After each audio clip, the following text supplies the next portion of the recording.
بسم اللہ الرحمن الرحیم۔ السلام علیکم ناظرین، میں ہوں شریف عارف حمید بٹی، پاکستان سے اہم ترین خبروں کے ساتھ۔ ناظرین، آج پاکستان تحریک انصاف کو مخصوص نشستیں دینے پر نظر ثانی کیس تھا۔ ناظرین، ایسا لگتا ہے کہ اس دنیا کے خطے میں 180 سے زیادہ ممالک ہیں۔ جتنا پاکستان میں لا قانونیت کا راج ہے، ظلم ناانصافی کی جا رہی ہے، شاید ہی کسی خطے میں کی جا رہی ہو۔ موجودہ حکمران ہر موقع پر ناکامی ان کا مقدر بن چکی ہے۔ ایک طرف بھارت نے پاکستان کا پانی بند کر دیا اور پاکستان کی حکومت نے کہا تھا یہ جنگ ہوگی اگر پانی بند کیا۔ بھارت نے ایکٹ آف وار جسے کہا تھا بگرام پر کر دیا، جس سے چناب اور جیلوں میں پانی کی سطح کم ہو گئی۔ دوسری طرف سپریم کورٹ میں جو سب سے بڑی عدالت ہے، وہاں جو آئین اور قانون کا مذاق اڑایا جا رہا ہے، تاریخ میں اس کی مثال نہیں ملتی۔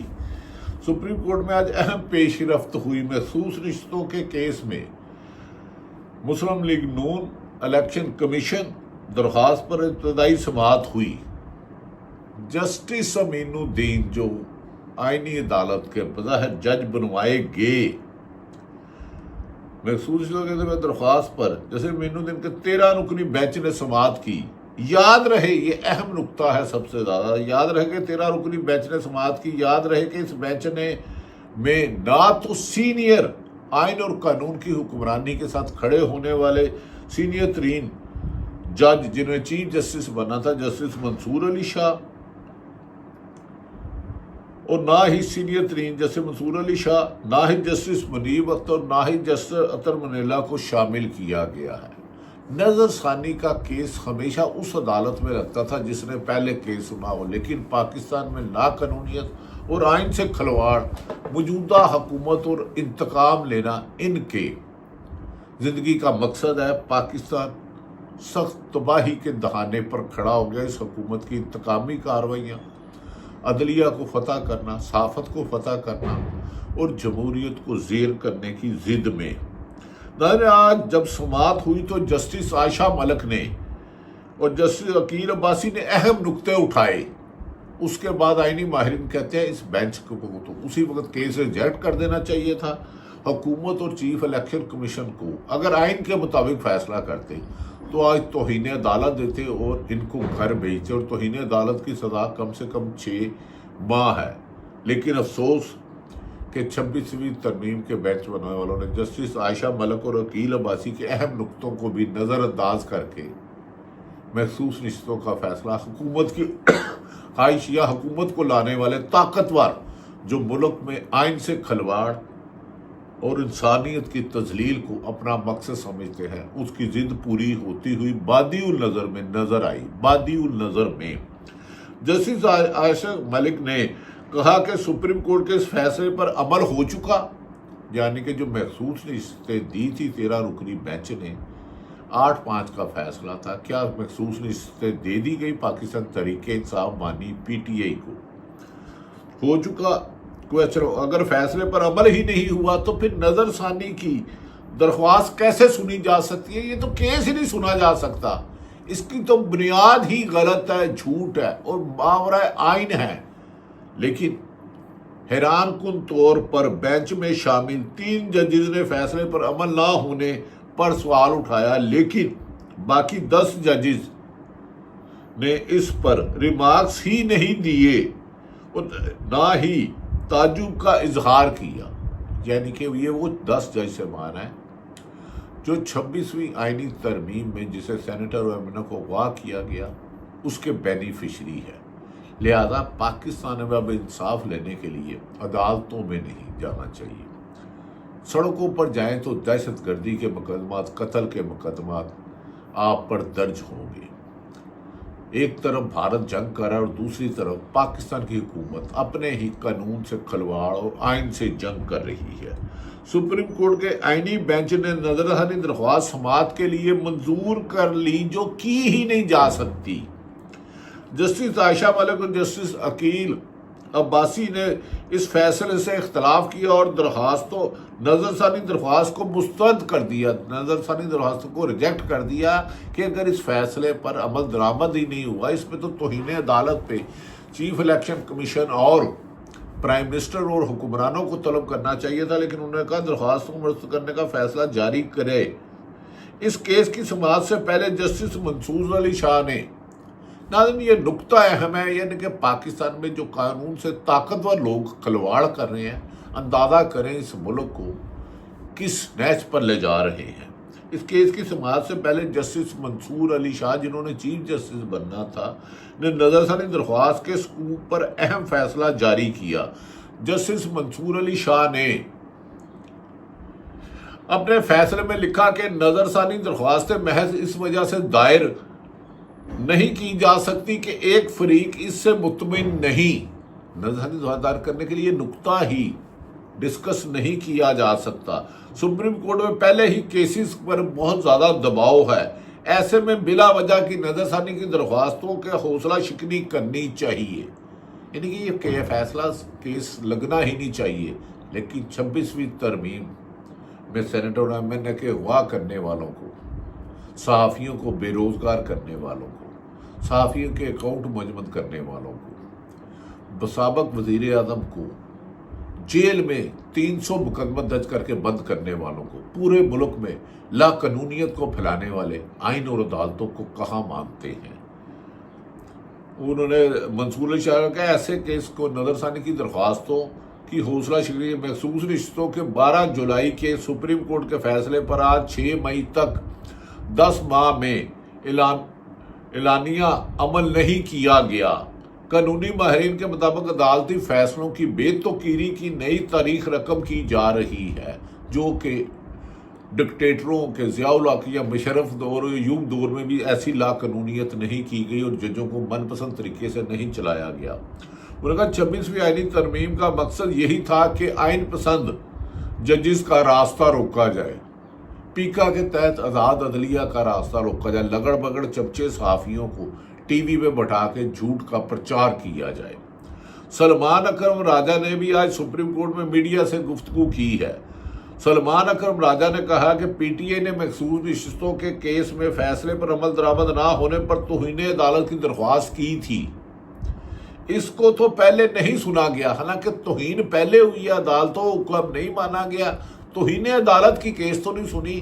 اس آئینی بینچ کو آئینی بینچ کہا جا سکتا ہے نہیں، یہ میں آپ وکلا پر چھوڑتا ہوں، لیکن توہین عدالت کو پہلے نہیں سنا گیا اور نظر ثانی کی درخواست سن لی۔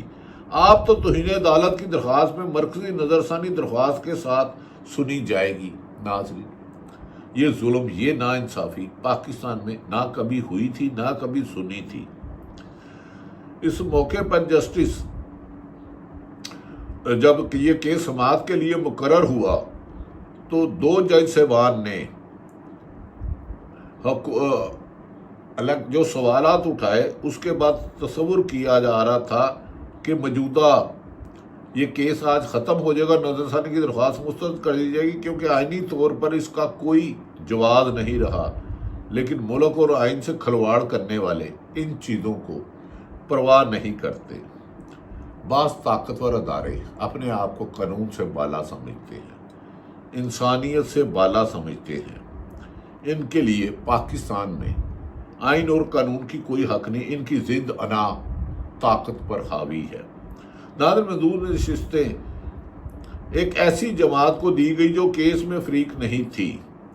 ناظرین، یہ کیس بہت جلد سنا گیا تھا۔ اس پر کیس کی سماعت کے دوران جو نظر ثانی کیس ہے، جسٹس عائشہ ملک نے یہ کیس بہت تفصیل سے سنا گیا تھا۔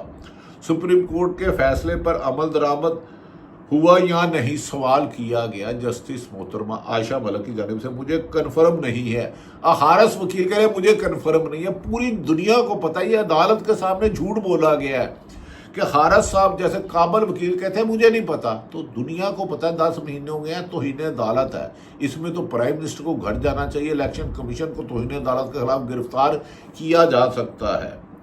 ناظرین، سماعت کے دوران عائشہ ملک نے کہا آپ عدالت کے سامنے کھڑے ہیں اور یہ کیا بات ہوئی کہ آپ کو کنفرم نہیں ہے کہ فیصلہ مخصوص حصوں پر عمل درآمد ہوا کہ نہیں؟ آپ نے یہ بھی نہیں بتایا کہ کیا الیکشن کمیشن باؤنڈ نہیں ہے کہ ہمارے فیصلے پر عمل درآمد کرے؟ جسٹس جمال مندوہیل نے بھی یہ ریمارکس دیتے ہیں لیکن فیصلہ نہیں دیتے۔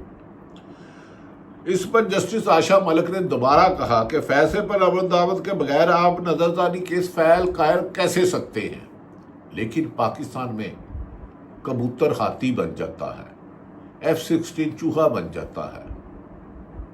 یہ ہوتا لا قانونیت کا راج۔ دوسری طرف جسٹس مندوہیل نے کہا ہمارے سامنے RO کا آرڈر اور الیکشن کمیشن کا فیصلہ موجود تھا، PTI کے وکلاء کی فوج تھی اور ان آرڈرز کی چیلنج نہیں کیا گیا۔ حارث یہ وکیل ہیں بہت بڑے۔ جسٹس مندوہیل نے کیا ہم ایک پارٹی کی غلطی کی سزا قوم کو دیں؟ کیا سپریم کورٹ کے نوٹس پر ایک چیز آئی تو اسے جانے دیتے؟ جسٹس مندوہیل سارے نکات تفصیل سے سن کر فیصلہ دیا تھا۔ جسٹس عائشہ ملک یہ بتائیں کہ عمل درآمد نہیں کیا۔ آپ نظر ثانی میں اپنے کیس پر دوبارہ دلائل دے رہے ہیں۔ جسٹس عقیل عباسی آپ نظر ثانی کی گراؤنڈز نہیں بتا رہے کہ آپ وجہ ہی نہیں بتا رہے کہ نظر ثانی تو بنتی نہیں ہے آپ کی، یہ تو توہین عدالت بنتی ہے۔ لیکن ستم ظریفی دیکھیں، فیصلے پر عمل نہ ہونے پر توہین عدالت کی درخواست بھی تھی۔ عقیل عباسی نے کہا فیصلے پر عمل درآمد نہ ہونے کی طرف سے پاکستان طریقے سے توہین عدالت بھی تھی، لیکن اس کو آئینی بینچ کے سربراہ امین الدین نے نہیں لگایا، کیونکہ وہ آئینی بینچ شاید اسی لیے بنا کہ جسٹس منصور علی شاہ، منیب اختر، اطہر منیلا جیسے آئین پسند ججوں کا روکا جائے۔ توہین عدالت کی درخواست آج لگی ہوئی ہے سلمان اکرم راجہ۔ ناظرین بدقسمتی یہ دیکھیں کہ سپریم کورٹ میں جج صاحبان 5 ہائی کورٹ کے جج صاحبان غیر محفوظ، منصور علی شاہ کا راستہ روکا گیا، عمران خان کو تقریباً 2 سال ہونے والے گرفتار کیا گیا، 26ویں آئینی ترمیم کیا گیا کہ تحریک انصاف کو مخصوص نشستیں نہ دی جائے اور موجودہ 20 سیٹوں والوں کو 2/3 میجورٹی دلائی جائے، کوشش ہے۔ صحافت ارشد شریف کی شہادت سے لے کے ہارون رشید، کاشف عباسی، ظفر حلالی اور 50 سے زیادہ صحافیوں کو گرفتار کیا گیا۔ سیولین کے ملٹری ٹرائل کورٹ میں کو فیصلے کو جائز رکھنے کے لیے منصور جسٹس امین الدین کو سربراہ بنایا گیا۔ دوسری طرف پاکستان میں اس وقت لا قانونیت کا راج ہے، انصاف لینا جرم بن چکا ہے، سچ کہنا جرم بن چکا ہے۔ چند روز قبل جو نائب وزیر اعظم ہے اسحاق ڈار، انہوں نے کہا اگر پاکستان کا پانی بند کیا گیا UN کی قرارداد کے مطابق تو اسے ایکٹ آف وار سمجھا جائے گا، لیکن 4 روز انہوں نے پانی بند کر دیا گیا، جہلم اور چناب میں پانی خشک ہو گیا، لیکن یہ جواب نہیں دیا انہوں نے۔ لیکن موجودہ حکومت نے جب کیا اپنی عوام پر ہی ظلم و ستم ڈھائے، بھارت کو تو منہ توڑ جواب نہیں دیا، کہتے ضرور ہیں لیکن بھارت کے ساتھ جنگ ہوتی ہے تو پاکستانی عوام پاکستان کی فوج کے ساتھ ہوگی، لیکن اداروں کو بھی عوام کے ساتھ ہونا چاہیے، قانون شکنوں کے پاس ساتھ نہیں ہونا چاہیے۔ ملک میں اس وقت انارکی، ظلم، زیادتی ہے جس کا بینیفیشری نواز شریف، شہباز شریف اور آصف علی زرداری ہے۔ یہ چھٹی کے روز وزراء اور اراکین اسمبلی کے نوٹیفیکیشن جاری کر دیتے ہیں، لیکن عوام کو، عدالتوں کو اتنا بے بس کر دیا بظاہر کہ وہ آئین اور قانون کے مطابق فیصلہ نہیں کر سکتے۔ ناظرین موجودہ حکومت کی یہ آئین شکنی ضیاء الحق کے دور سے بدترین سیاہ دور ہے، انصاف پر، صحافت پر، جمہوریت پر، سول سوسائٹی کے حقوق پر، لیکن ظلم کا یہ نظام بڑھتا ہی جا رہا ہے۔ سرم جاوید کو گرفتار کیا گیا، سڑک پہ ماں بہن بیٹی کو گھسیٹا گیا، اس کا منشی اسپتال سے پوسٹ مارٹم رپورٹ لی گئی میڈیکل، اس میں لکھا گیا کہ اس کو کئی زخم ہیں۔ پنجاب حکومت کی اہم شخصیت جس کی خاتون وزیر اعلیٰ ہے، جس کے جگہ جگہ بل بورڈ پہ اشتہارات اربوں روپے کی ایڈورٹائزمنٹ کر رہی ہے، لیکن انہیں اس عورت پہ ہونے والے ظلم کا نہیں ہوا. اس ڈاکٹر کو سسپینڈ کر دیا گیا جس نے کہا صنم جاوید کے جسم پر زخم آئے ہیں، اور ایک جھوٹا جاری کر دیا ہے اسے کوئی چوٹ نہیں آئی. اس ملک میں جبر، فسادیت، ظلم، ناانصافی چل رہی ہے، لیکن میڈیا ان کے کنٹرول میں ہے، سب اچھا کی لارم رہا ہے. کیا ملک کو خدا نہ خواستہ ان حالات سے خانہ جنگی کی دانستہ یا غیر دانستہ سازش تو نہیں ہو رہی؟ فیصلہ عوام کریں. اب آپ کو انصاف عدالتوں سے اور سرکاری محکموں سے ملتا ہوا نظر نہیں آ رہا. اللہ تعالیٰ پاکستان کے لیے بہتر راستہ کرے، لیکن پاکستان کے موجودہ حکمران اور ان کو لانے والے فارم 47 پیدا کرنے والوں نے عوام کی زندگی کا جینا محال کر دیا ہے. پاکستان کی زمین پاکستانیوں کے لیے ہی تنگ کر دی گئی ہے، ان کا سانس لینا دشوار کر دیا گیا ہے. لیکن میڈیا پر سب اچھا کہنے والے ان حالات کا جواب دے ہوں گے، آج نہیں تو روزے حشر والے دن. خبریں بے پناہ ہیں، لیکن ظلم پہ آپ کو فی لاکھ پہ بھی جب تک کوئی اسٹیبلشمنٹ کے خلاف نہ بولے، اسٹیبلشمنٹ کے فوج کے خلاف کوئی نہیں، لیکن فوج کو اور سرکاری بیوروکریسی کو اختیارات سے تجاوز کرنے کا آئین میں کوئی حق نہیں، اور آئین میں اس کی سزا بھی لکھی ہے. لیکن جس ملک میں انصاف نہ ہو وہ پاکستان بن جاتا ہے.